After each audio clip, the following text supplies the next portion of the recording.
You're sick of losing money in the stock market. I'm going to solve that problem for you in this video. Here's the reality. It's not the stocks you're buying. It has nothing to do with your analytical ability, which I'm sure if you clicked on this video is fantastic. It has everything to do with what goes on inside of your head. And I'm going to explain to you the 3 reasons why your portfolio is not performing.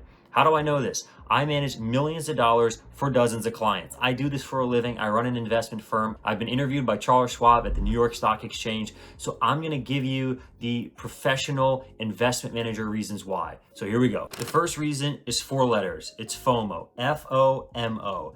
And it's the number 1 reason why your portfolio is likely not going up. Fear of missing out. That's all it stands for. Most people watching this video are looking at stocks going up in value. They're seeing stocks in the news. Their friends are talking about these stocks and they feel bad that they don't own them. They feel like they're missing out. And so they don't do any research into the company, or if they do, they're just looking at somebody talking about the company online and how it's going to the moon. And so then they go and they buy the stock. And you wonder why that leads to bad results. Guys, stock market investing is not gambling. You cannot just go out and FOMO into stocks thinking that you're gonna get good results, because you're not. If you wanna get good results, you gotta look at the fundamentals of the business. Peter Lynch, famous investor, my favorite of all time, had a really funny joke. He used to say, people do more research into the toaster oven they're gonna buy than where they're gonna put their life savings. And that's never been truer than today. People will put their life savings into a stock that they saw somebody talk about online or that they saw in the news. If you make investments based on the price going up, you're gambling, you're not investing.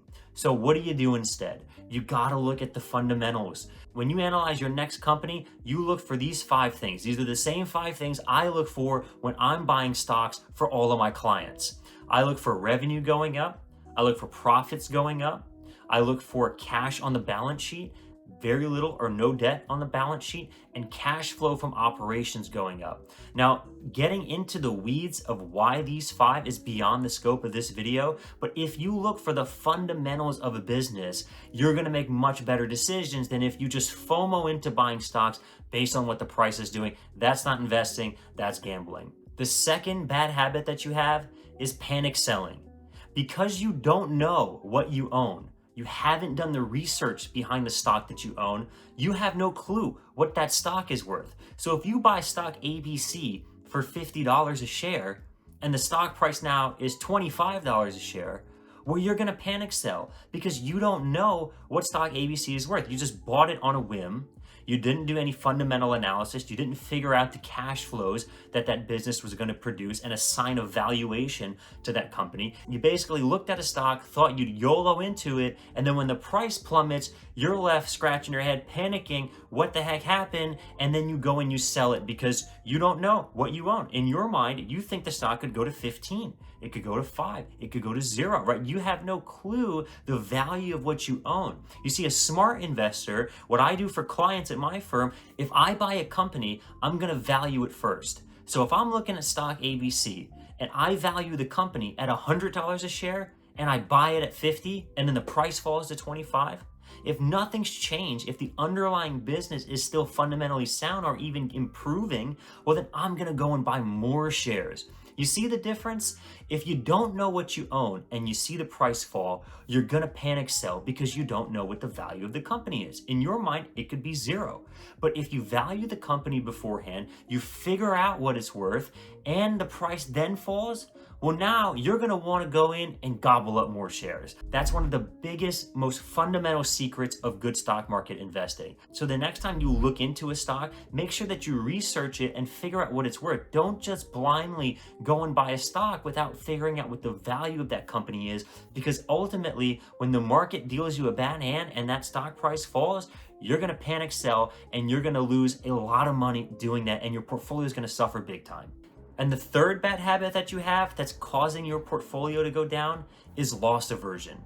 Loss aversion is a psychological concept that applies very well in investing.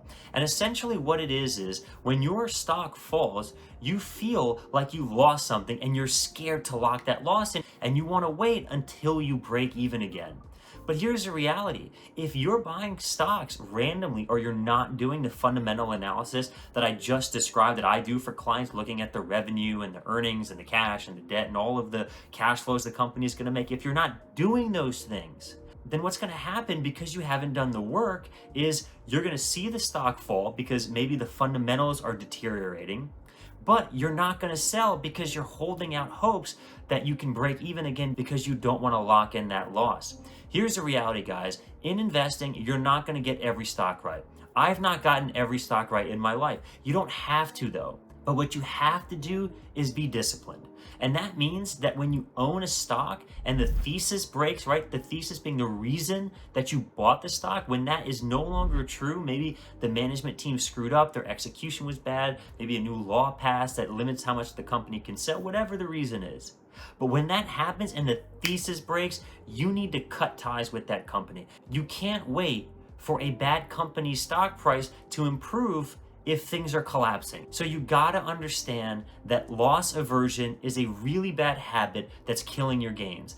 And the solution, by the way, to all three of these problems, if you haven't guessed by now, is do the research. You gotta look into the fundamentals of the business. You have to look at the income statement, the balance sheet, the cash flow statement. You need to read and listen to the quarterly reports. Look up the CEO and the executive staff, know their backgrounds, watch their interviews, value the company. It takes a lot of work. And most people don't want to do that work because it's a second full-time job. So if that's you, shoot me an email, Raul@DocShahFinancial.com. I manage stock portfolios for a living. I do the work for you so you don't have to. And the best part about it is that it's a relationship business, not a transactional business. So when I onboard clients, I work with them very closely on their stock portfolios, and I would love to hear from you and your personal situation and how I could help you. Until then, like, comment, and subscribe, and I'll see you in the next video.